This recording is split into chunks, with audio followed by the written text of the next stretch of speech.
The broadcast is now starting. All attendees are in listen-only mode. G'day everybody, welcome to this webinar on gold and whether we're close to a turning point. So I'd like to welcome you all here. Can I just get just a quick show of hands just to make sure that the sound is coming through okay? Great, thanks very much Peter, excellent. Okay, so look, just a few words by way of introduction. I'm doing this because I've been seeing signs in the market for some weeks that we may be close to a bottom in gold. Certainly the sentiment has become incredibly negative, and what I've seen in recent weeks is a lot more emails and a lot more questions asking me whether the bull run in gold is over, which I'm a real contrarian, so from my point of view that was a bit of a sign that maybe we're close to the bottom. And I read a lot of material from around the world as well, and increasingly the tone of what people are writing is becoming more and more negative, and more people are starting to throw in the towel and feel that the 11-year run in gold is over. And for me, they're all the signs that I'm looking for that we're close to a bottom when people start questioning it. So I thought it was appropriate, and just in the last couple of days I've seen a few technical signs that indicated that we may be close to a turning point as well. So hence my reason for doing this, and doing this at fairly short notice. Now, in putting it together, I don't have a need to be right, so I'm not trying to prove that my point of view is correct, and I'm not trying to prove that anybody else is incorrect, and there are a lot of people out there now who are fairly negative towards gold and gold stocks. So that's not the purpose of this. I've been doing what I've been doing in the market for 25 years. I have no interest or no need to prove myself right. I just remain open-minded all the time. I have a view, but I can change that view in an instant if the market indicates that I should, and that's pretty much the way that I play the market. So what I've done is put together a presentation for you of material that I believe is factual and the way that I read the markets at the moment. All this information is publicly available, but I guess few people have really got the time or the inclination to pull it all together and connect the dots. I spend many hours every day basically absorbing and digesting material and forming opinions on things. So that's where this has originated from.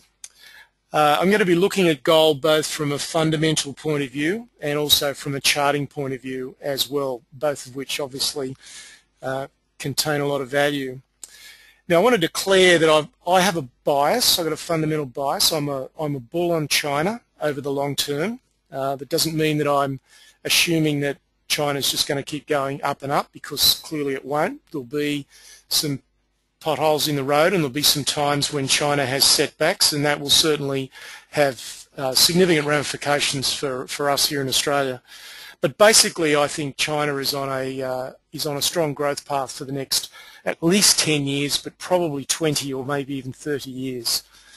I'm also a real bull when it comes to gold and resources in general. So that's my fundamental bias, but I try very hard not to let those biases get in the way, and I try and be objective and just trade what I see at all times. So let's get cracking. First of all, I just need to remind everybody that this is general advice only, and I really would encourage you, if you haven't done so already, to have a read of our FSG and advisor profile on our website. So just by way of introduction, as I said, this is a summary of everything that I've done in the market, and I believe that the higher probability is that we're close to a turn in gold and in gold stocks. Now that doesn't guarantee that we'll see that, so we've got to bear that in mind. But I think for it not to play out in the way that I'm going to present to you now is probably a low probability outcome in my view. However, even if it doesn't play out as I'm going to project tonight, trading profits can still be made, particularly in gold stocks, regardless. And I think that's the key message that I want to get across tonight, that you can still make money even if gold doesn't go up. But it all gets down to the approach that's taken, and it's really, really important to do things in a certain way that give you a significant edge on the market. And towards the end of the presentation, I'm just going to show some of those entry techniques that stack the odds in your favour even if gold doesn't go up from here. So what I want to do is just present some facts. They've come from all sorts of places. Some of these facts have come from a recent report by the World Gold Council and probably 10 or 15 other sources as well. So the first point I want to make is that there is a significant difference between the paper price that we all see on TV and on our screens every day, which is essentially the gold futures market, and the real supply and demand situation in gold. If the paper price or the futures market price reflected the real supply and demand dynamics in the gold market, then gold would be way, way higher than it is currently, many, many hundreds of dollars. So there is a big fundamental difference between those two. The supply and demand dynamics will play out in the medium to longer term. The short term is basically controlled by the futures market, and if you've been around the gold market very long, you'll probably have seen things that can only really be put down to some kind of manipulation or collusion between vested interests, in my view. And I think a lot of people around the world have that perspective. So basically, in a nutshell, over the last 5 to 6 years, the supply of gold has been struggling and struggling to actually increase because the easy gold has been found, as is the case with oil. The easy gold in stable jurisdictions has been found, and what's left out there is either in places you don't necessarily want to go to, or is deeper, of lower grade, all those sorts of things. So the actual mine supply has been struggling. In that time, demand has been rising very, very strongly for a number of reasons. 5 or 6 years ago, we didn't have exchange-traded funds in the world. Now we do, and they are sitting on a massive tonnage of gold, and that's basically come from nowhere in the space of 6 years. Central banks who were net sellers up until the year probably 2000, early 2000s, have been very significant buyers, particularly in the last 1 or 2 years. So demand from new areas that we didn't see before has been increasing very strongly. So let's just have a look at a few facts about the demand. In 2011, the gold demand exceeded 4,000 tonnes. And that was heavily because of central bank buying, and they certainly are the elephant in the room, if you like. And there was also in the investment market was a major driver as well. Now, overall, the demand for gold jewellery didn't rise, but it held up pretty well, considering the price of gold was significantly higher in 2011 than it had been for a long time. The demand for gold bars and gold coins accelerated quite considerably during 2011. In fact, it's really been doing that since the GFC. Now, there was some relative weakness in India in terms of jewellery demand, but that was offset well and truly by added demand in China at the retail level. So that's demand. Let's have a look at supply. Mine production rose by 4% in 2011 to a record 2,810 tonnes. So you can see that falls well short of demand. Now the difference is made up traditionally by either central bank selling, which they're not doing anymore, or hardly any anymore, and the recycling of scrap. And apparently the recycling of scrap is falling away quite dramatically now because, A, a lot of it has already been put back into the system, and secondarily, people are holding on to gold to a greater extent. Another source of supply in past years used to be gold companies, gold producers forward hedging. So in other words, forward selling their gold. Well, of course, that hasn't been the case now for probably most of this decade. So a little bit of it starting to come back in because the gold price is so high, but it's still absolutely minimal compared to gold companies that are selling at spot price. Now, another point to remember is that the total amount of supply from the mines equals only 2% of what's available in the world. So therefore, the price is largely determined a lot by sentiment. Now, despite the fact that gold rose from 1350 to 1900 in 2011, we saw there's a couple of indicators, or sorry, a couple of indexes in the States that I track fairly closely. And despite that tremendous rise, nearly 50% rise in gold in 2011, we saw the GDX, which is an index covering the 16 major gold miners, actually declined. It was down 25%. And we saw the GDXJ, which is an index that covers the junior gold miners in the States and Canada, was down by 45%. Now that really defies logic when gold is up by 50%. And I don't fully have an explanation as to why that is the case, because it really does defy logic. Some things that I can point to, certainly costs have been rising for gold producers, but the costs have not been rising as quickly as the gold price has, so therefore their net margin has been rising.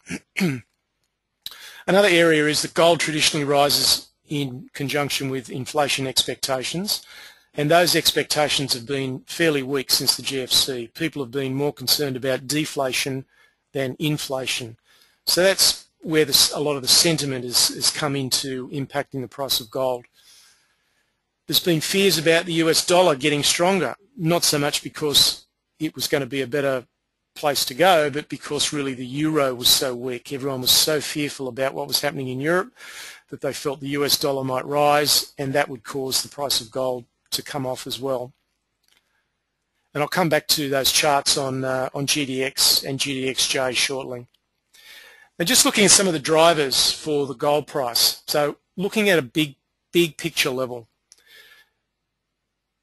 there's been studies done that demonstrate that the gold price almost always does extremely well when we have what's called negative real interest rates.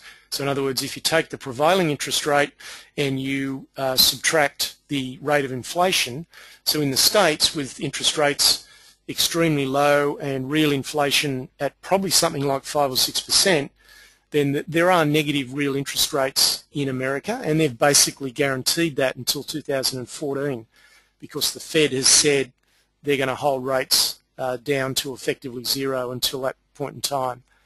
And the reason there's a correlation between negative real interest rates is because gold doesn't pay a dividend, it doesn't pay a return on your money.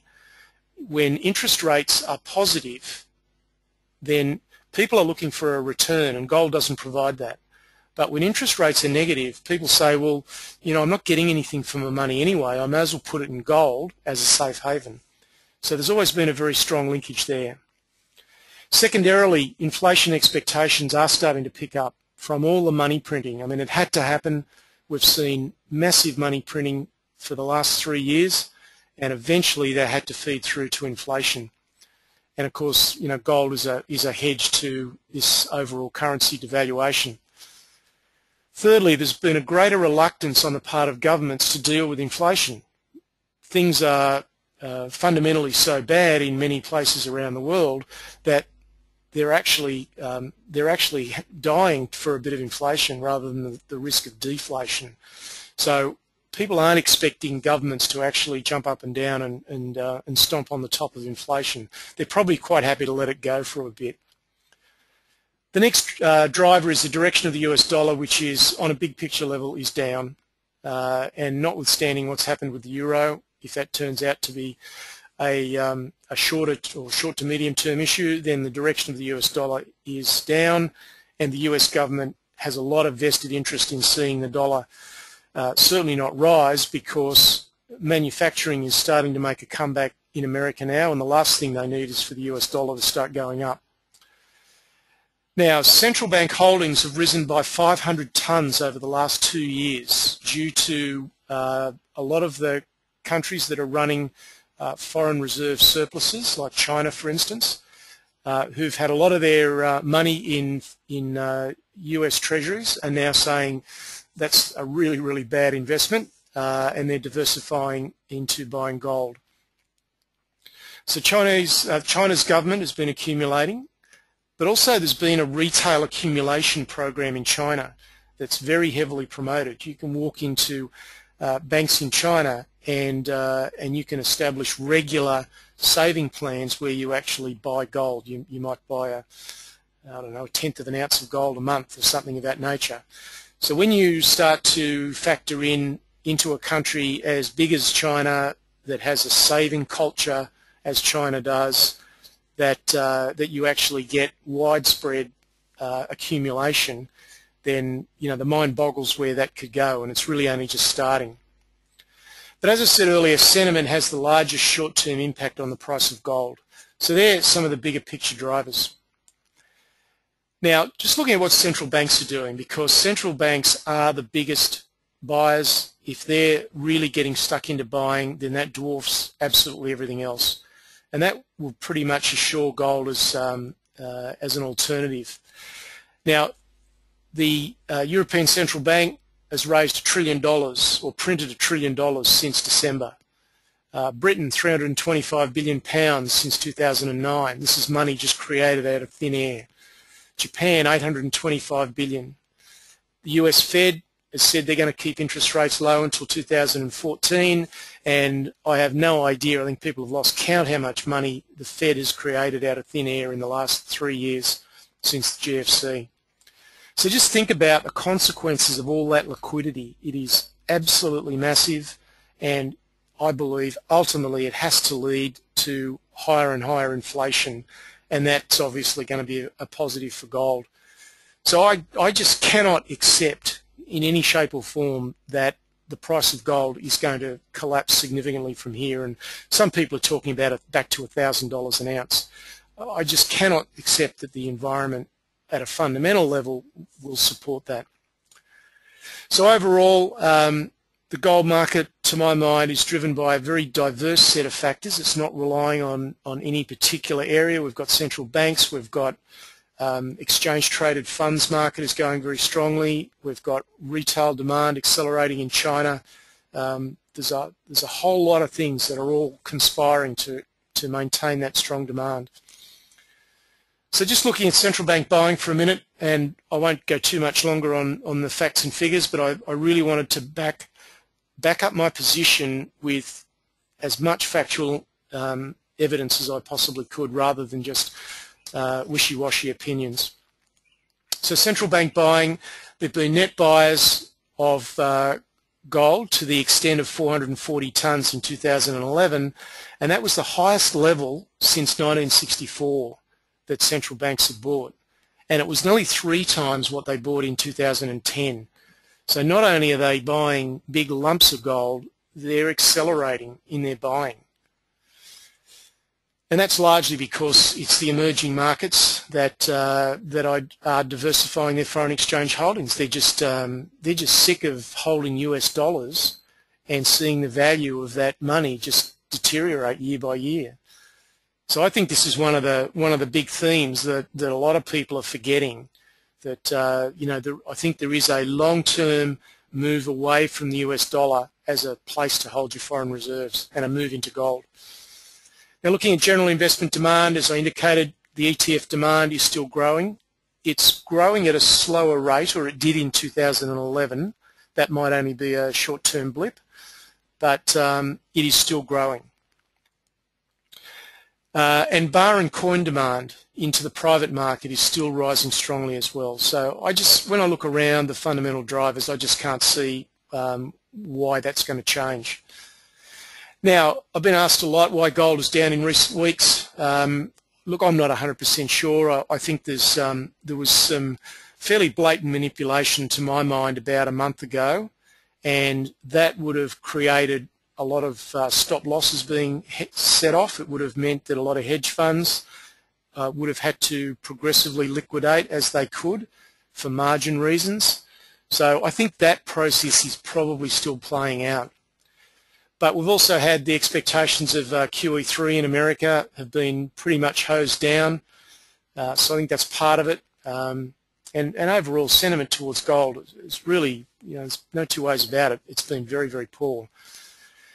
But sentiment towards gold stocks has been even worse, and I believe that I'm going to show you some examples in just a minute of just how attractive some of our gold producers are. I think they're absolute screaming buys at this point if you've got a medium-term view. Now, there is a seasonal precedent to being a little bit weaker in March and stronger in May and April. Now, any of these seasonal things are not 100% guaranteed. They only give you an edge. So in saying that, there is no guarantee about what might happen in April and May, but seasonally, it's not a bad period. And the other chart that I'll look at in just a moment is bond yields, because I'm seeing signs now that we might be at the start of this long-awaited decline in bonds and therefore a rise in yields. And we've seen yields start to edge up in the States in the last couple of weeks. And if that is maintained, then certainly that'll be extremely positive for gold. So the initial signs are there. We probably need a few more weeks to really know whether that's the view or not. Okay, so I'll just make a couple of comments on technical analysis, because there are definitely those who support technical analysis and see the value in it, and there are those who think it's complete black magic, voodoo, and has no basis at all. And either position's fine, but I mean I use both, but I'm heavily a chartist, and I would not make a single transaction unless I could look at a price chart. I don't care what the fundamentals look like, I would always have to look at a price chart. So for me, technical analysis gives me a very significant edge when I use it in conjunction with good risk management tools. Just using technical analysis on its own is not really that useful. And the other point I want to make is that you should never use technical analysis to predict the future. So look at a price chart and say, I know where the price is going, because clearly no one can do that and no one should do that. All I do is I look at past patterns that give me an edge about how things are likely to play out in the future, and in effect using charts to basically read crowd behavior. Now, we'll have a look at US dollar gold. It's still holding the long-term trend line, and we'll look at this chart in just a moment. I believe we're in wave 2, which is a minor wave that's still playing out, and to me this looks like just a perfectly normal retracement pattern to me. I see absolutely nothing abnormal about what's going on at all. We'll have a look at the bond chart, and then we'll have a look at some stocks and indices. But let me go and look at some charts first. So the first one I want to take a look at is the US dollar gold price on a weekly basis. Now there is a slight delay here between what I'm seeing on my screen and what you're seeing on your screen, so I'll just make sure that we're keeping up here. So this is a weekly chart. The low point here is October 2008, so that's at the bottom of the GFC. And you'll notice that we had this very, very substantial run up from $700 to $1,900 that peaked in August of last year. So I've got a big black line through that, and I'm really calling that wave 1. Now, I'm not an Elliott wave devotee at all.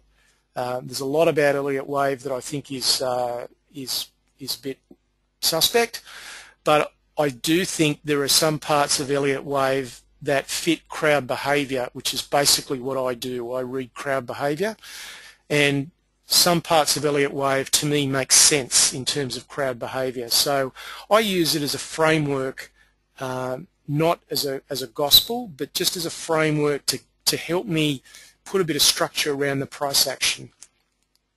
So to my mind, we've seen a very substantial wave 1 up from 2008 to August last year.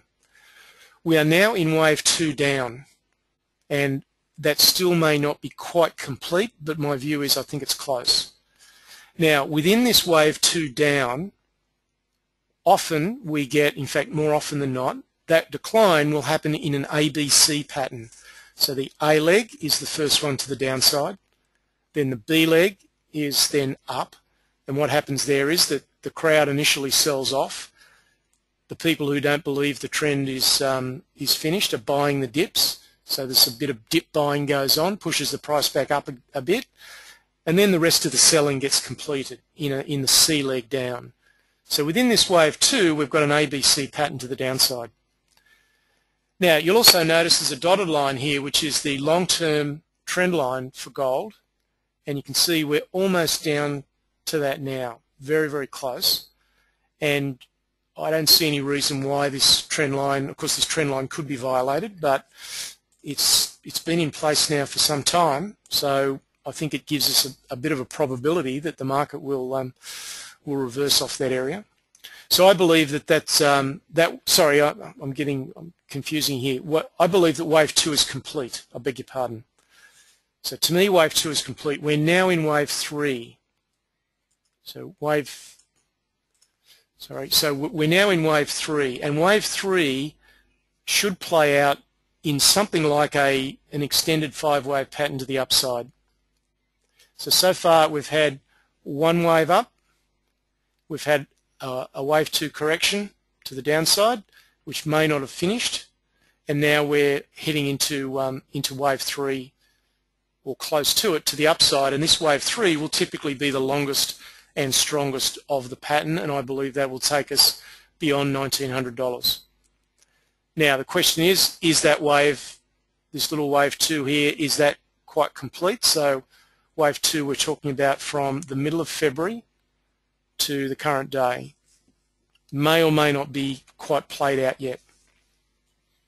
But that's my fundamental premise with respect to the movement of gold. So I see this last little 3 or 4 weeks as being perfectly normal. Nothing unusual about that at all. We get an advance, we get a retracement, and then we get ready for the next advance. Now let's just have a look at some of those other indices. Here's the GDX index in the States, the Gold Miners Index on a daily chart. And you can see here that over the last several weeks that the price has really slipped. So there's no question that the price of gold producers around the world has been under pressure. Let's look at the junior gold miners, same pattern. Over the last month or so, the prices of an index of gold stocks in the States is definitely slipping. So there's no question that gold stocks are under pressure.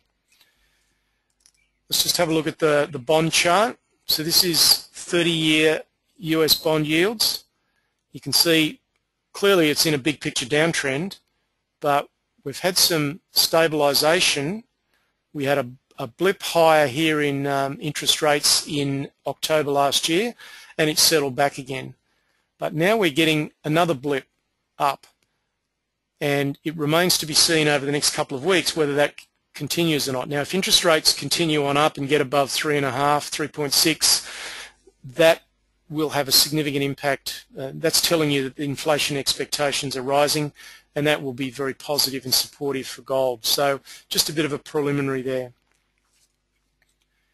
Another chart I want to take a look at is the chart of Newmont, which is the second biggest gold miner in the world in the US. And I saw what I thought may have been the night before last, a bit of a reversal candle setting up here. Now, as it turned out last night, it didn't follow through, so we still don't really have a signal there as yet.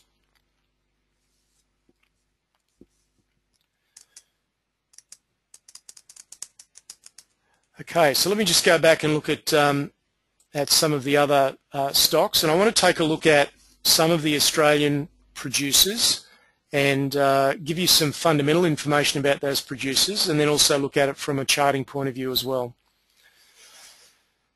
Just a few comments initially on selected gold producers.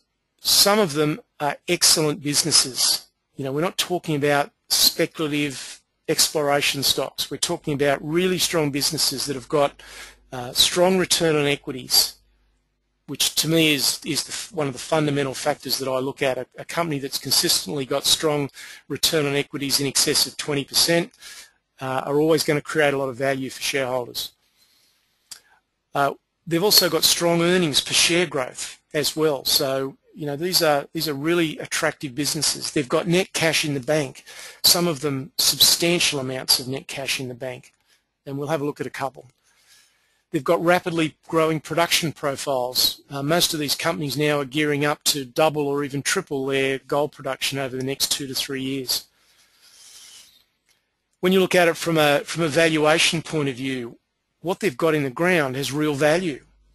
They're already producing, they've already defined a resource, they already know they can mine it profitably. So I just don't understand the weakness in the share prices, because what they've got in the ground has real value. It's not a maybe. So let's have a look at a couple of my more favoured stocks. The first one operates in Western Australia, Silver Lake Resources. As you can see on the little map here, they've got several operations around in Western Australia. They've basically got, or they will have, 2 processing areas. They're currently producing 74,000 ounces a year at a cash cost of $658 an ounce. Now, I apologise if this is a little number heavy, but I think it's important to understand just how fundamentally strong these businesses are. This webinar is being recorded, so you will have access to it again after tonight. So currently producing 74,000 ounces, $658 an ounce means they're making nearly $1,000 an ounce profit. They're gearing up to produce, I think by about 2014, 2015, they want to be producing 300,000 ounces a year, and with the resource they've got and with the drilling targets they've got, I see no reason why they can't achieve that. They've recently upgraded their resource to 3.6 million ounces, and there's a figure that I calculate which I call mineable gold, and which is, taking the reserves, taking all of the reserves, which is the highest confidence level of gold, taking a portion of the resources, which is it's more of an estimate of what's there without really being that sure about what's there. So I calculate a mineable gold figure of 2.6 million ounces with a huge amount of potential, and they've got a lot of drilling to do that. Now, they're going to have a multi-mine setup. They'll have something like a dozen different mine sources they're drawing from into 2 operational mills, so that significantly reduces their operational risk. Plus, they're progressing a relatively recent copper project at Murchison also. Just looking at the financials, the market cap, $740 million. They've got nearly $100 million cash in the bank. That was as of the 31st of December. And if they were to recover just half of that mineable gold, so I've made a conservative estimate of the resource, and now I'm taking just half of that. So what they could realistically get out of the ground very easily, just on what they know now, is worth about $1.3 billion, and yet you can buy that company for a little over $600 million. Another way of looking at that is saying, gee whiz, I'm buying gold for less than $800 an ounce. So whichever way I look at it from a fundamental point of view, it looks really, really attractive business proposition to me. Now, the return on equity, very healthy, 27%. So that will distill out a lot of value for shareholders. And the real clincher is that it's now trading on a 2013 PE of only 7 times earnings. So we've got a very high growth company, a very secure company, which is debt-free with a lot of cash in the bank, that's trading on 7 times PE. I just find it quite staggering. Let's have a look at the chart of Silver Lake. So looking at it on a big picture view, Silver Lake has had a pretty strong move in June of last year. So only 9 months ago, it was trading at about $1.60. It's been almost to $4, and now is essentially been going sideways since November. So it's 4 months in sideways pattern. That's not unusual. When the price more than doubles in the space of 6 months, it's then not at all unusual for the price to go sideways for a period, and that's essentially what's happening. Now, I will come back to these charts when I start to talk about entry techniques, the way that you can use all this information to significantly lower your risk in terms of entry. So that's Silver Lake Resources, and I believe at this current level that fundamentally and technically it's very attractive. Next, let's have a look at another company called Troy Resources. Now, their operations are in South America. They've got current production of 100,000 ounces of what I'll call gold equivalent, because 3/4 of their revenue actually comes from silver, and 1/4 of their revenue comes from gold. So we can put that together into one figure so that we can compare it. And so they're producing about 100,000 ounces of gold equivalent at a very, very attractive $460 an ounce. So they are quite a low-cost producer. Future production, they're targeting to get up to about 130,000 ounces per annum. Now, they have a resource of 2.1 million ounces, which is very healthy. That translates, on my calculations, to a mineable gold figure of about 1.5 million ounces. If we look at the fundamentals, the market cap at the moment is about 380 million. They've got $34 million cash in the bank at the last figure I could get my hands on. And if they recovered 50% of that mineable gold, then at that very high profit margin, they're also looking at about $1.3 million worth of value. So again, you can buy, 1.3 to maybe $2 billion worth of value for about $350 million. If that's not a great deal, then I don't know what is. Return on equity strong, 31%, which is excellent. And they're now trading on a 2013 PE of only 6 times earnings. And on top of that, they're paying a 2.5% dividend as well. Let's have a look at the price chart on Troy. So you can see Troy's been in a long-term uptrend. It was trading less than $2 in February of 2010. So in 2 years, it's gone from $1.90. It's basically hit $5. We're getting a bit of a pullback at the moment, which I think is way overdone. You can see here we've had an A, B, C pattern to the downside. We're significantly oversold on the RSI, which is a momentum indicator, and if it's not close to a bottom here, then it's not very far away, both technically and fundamentally. Now let's have a look at another stock, and this share price really does defy logic unless there is something that is not public information, which is known by the insiders. But let's have a look at a stock called Ramelius Resources. Their operations are also in Western Australia. They have been producing from a very high-grade deposit called Wattle Dam, which has something like 20 grams per tonne head grade. They've just poured their first gold at their new much larger project called Mount Magnet. Currently producing around 70,000 ounces a year at a very attractive $500 an ounce. But future production, as Mount Magnet ramps up, will go up to 165,000 ounces at $735 an ounce, which is still okay. I mean, they're still making $900 an ounce profit at the moment where the gold price is. Let's look at the finances. Market capitalisation, because the share price has come off a fair bit in recent weeks, the market cap is now less than $300 million, and they've got $100 million cash in the bank and no debt. So effectively, you're buying the operations of this company for about $200 million or $190 million. Now, the mineable gold that they've got is around 2.1 million ounces, and if they recovered half that, you're talking about $1 billion worth of gold. And so you can buy $1 billion worth of gold for about $190 million. And it's now trading on a PE for next year of 2.7 times. So let's have a look at the share price chart of Ramelius. Now, I hasten to add there, this share price chart looks a bit ugly, so it's possible that there is something there that's not public knowledge. But you can see the share price has suffered significantly in recent weeks.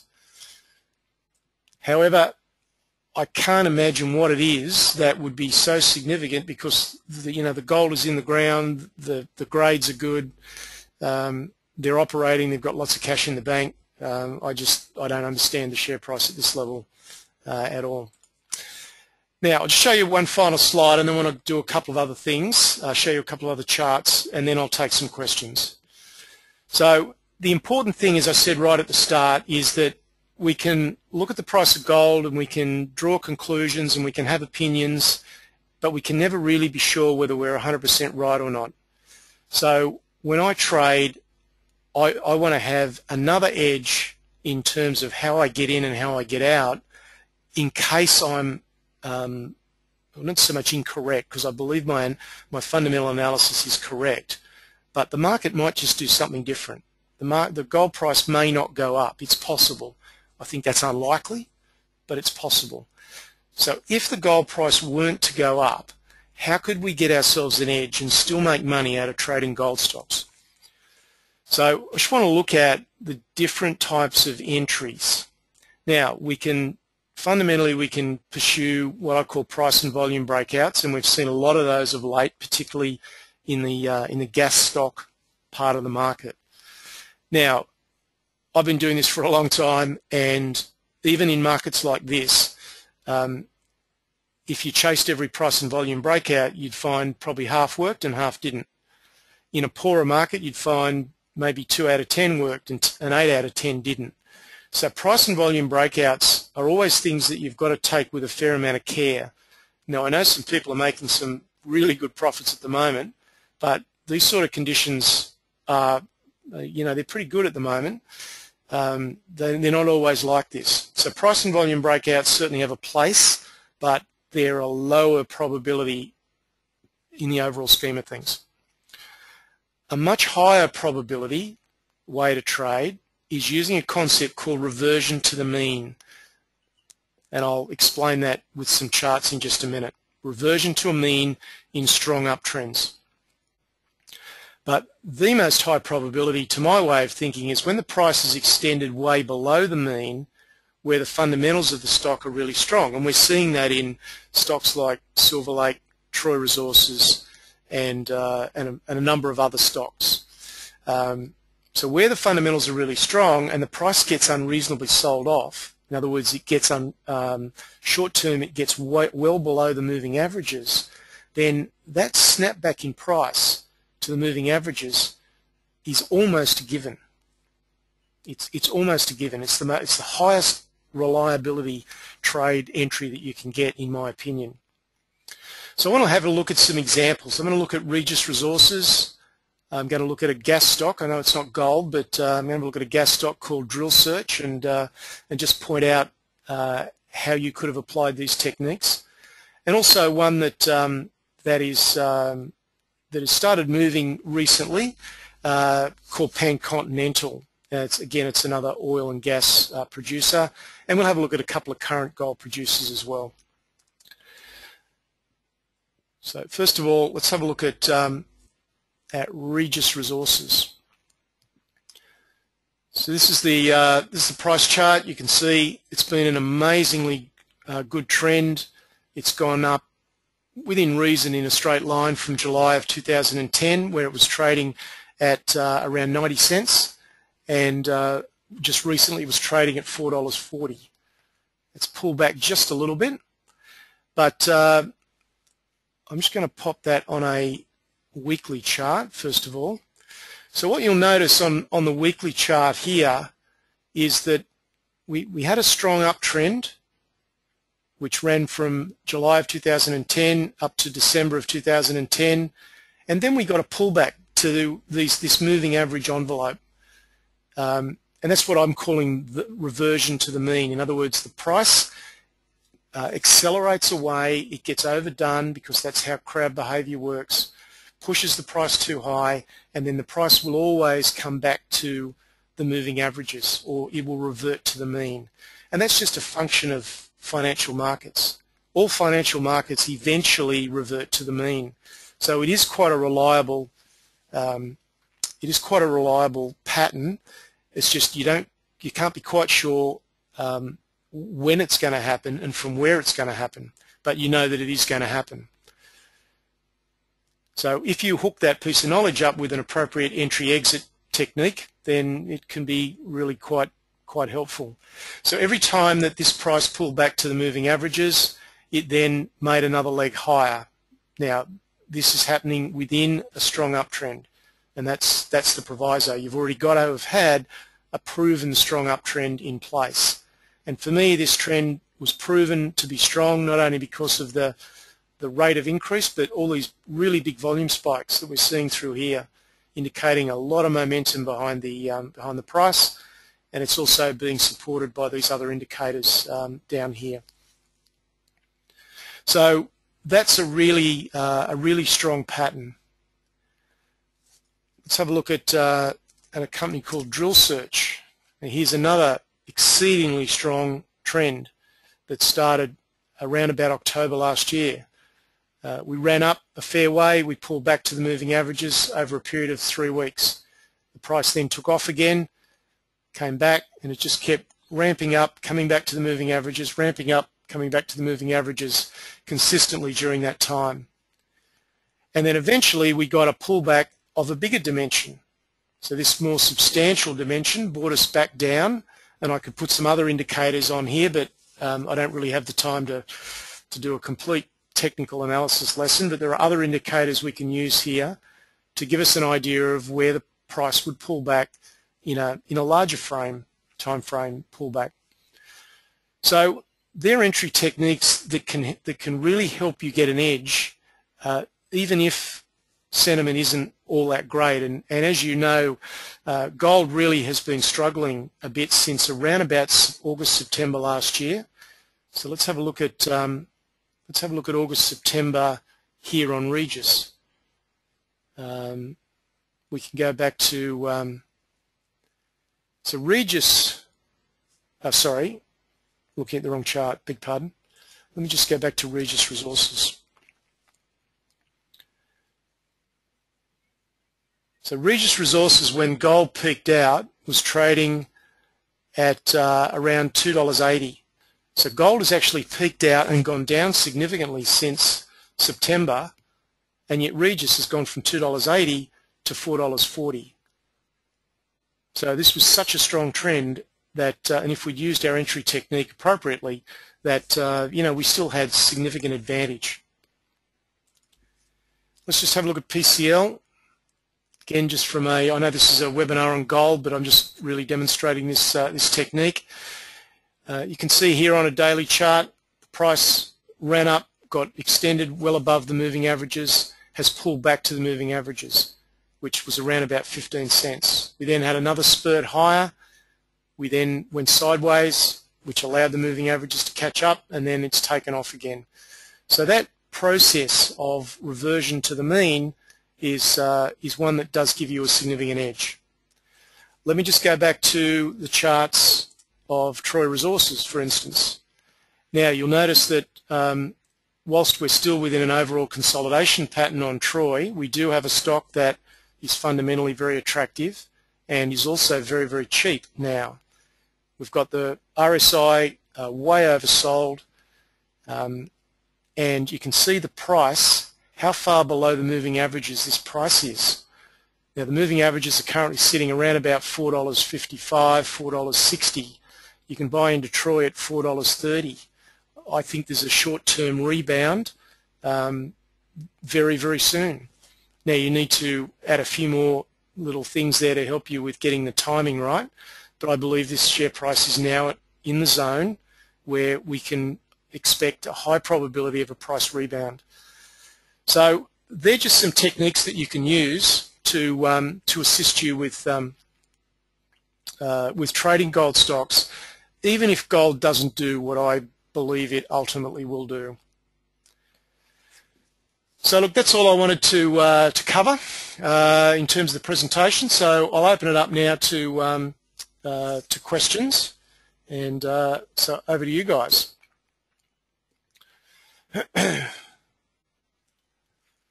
Okay, so the first question is gold overcooked because of the US? Yeah, okay, that's fine, thank you. So really just some agreement there on what I've presented. The next question I've got is with respect to the GDX. What signals am I looking for the GDX to turn up? Okay, it's a good question. So let's just pan back and have a look. So you can see here that when you really pan back on a big scale, it's largely been in a big sideways pattern since probably, since about 2010. And we're at the bottom of there. We are well extended away from the mean. I thought we saw a reversal candle on Tuesday night. See this candle here, this blue one here, which is the second last candle. You can see the RSI significantly oversold. We got a gap down on opening on Tuesday night, and then it initially traded down, and then it traded up and closed on the highs. So to me, I saw that as a reversal in sentiment. We'd gone from negative sentiment over the last 5 or 6 days. At the opening of the session, the sentiment was negative because the price gapped down, but by the end of the session, the price was quite positive. In fact, closed on its highs. So that to me looked like a reversal in sentiment. Volume wasn't too bad, but unfortunately it didn't follow through last night. So I'm still undecided on whether we are at a turning point or not. I believe we can certainly get a rebound back up to the means. So, we could see a rebound from around $49.50 to maybe $52 or $53 on the GDX. But as to whether we've actually got a turn or not, I'm not sure at this stage. When I read charts, I'm looking at many things. It's not a strict set formula. Okay, just got another question here. I read that retail demand in India has slipped. Yes, that is true. It has slipped a bit this year. Whether that's a short-term issue because perhaps it's being compared to very high demand in the previous 2010, I don't know.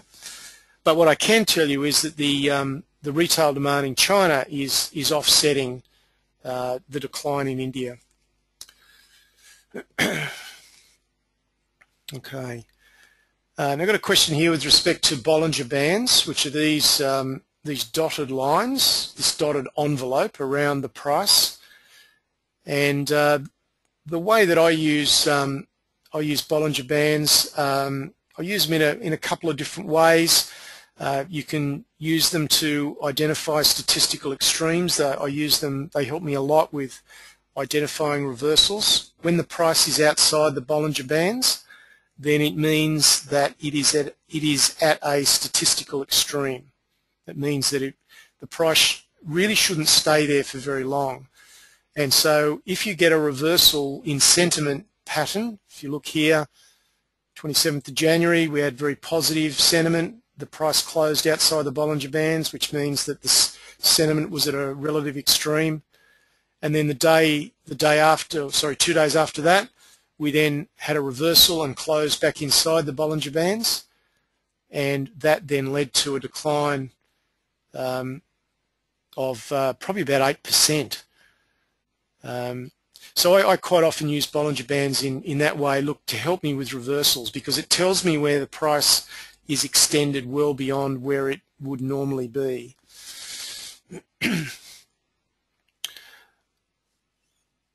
Okay. All right, next question here is, what's my short-term view on gold? Look, I don't really have one, to be honest. It's just too hard in the very short term. This is gold on a daily basis. I'll just tidy this up a little bit. The retracement levels for me was 658, which were broken, and then 1626 was the next likely retracement level. So far we've made a low of 1636, so we've come within $10 of that. Have we quite seen the bottom? Look, I really don't know. Yeah, I try and not pick gold too much in the very short term. I'm really looking more for turning points in actual gold stocks. Okay, all right. Well, there doesn't appear to be any other questions at this stage. So I'd like to to thank you for your participation. I hope this has been really beneficial for you, and you know, I still see, irrespective of what happens to the gold price, I still see wonderful opportunities, but you certainly do need to take care in this market and just, you know, make your entries as good as you can possibly make them. So that's it. Hopefully we'll talk again shortly. Cheers.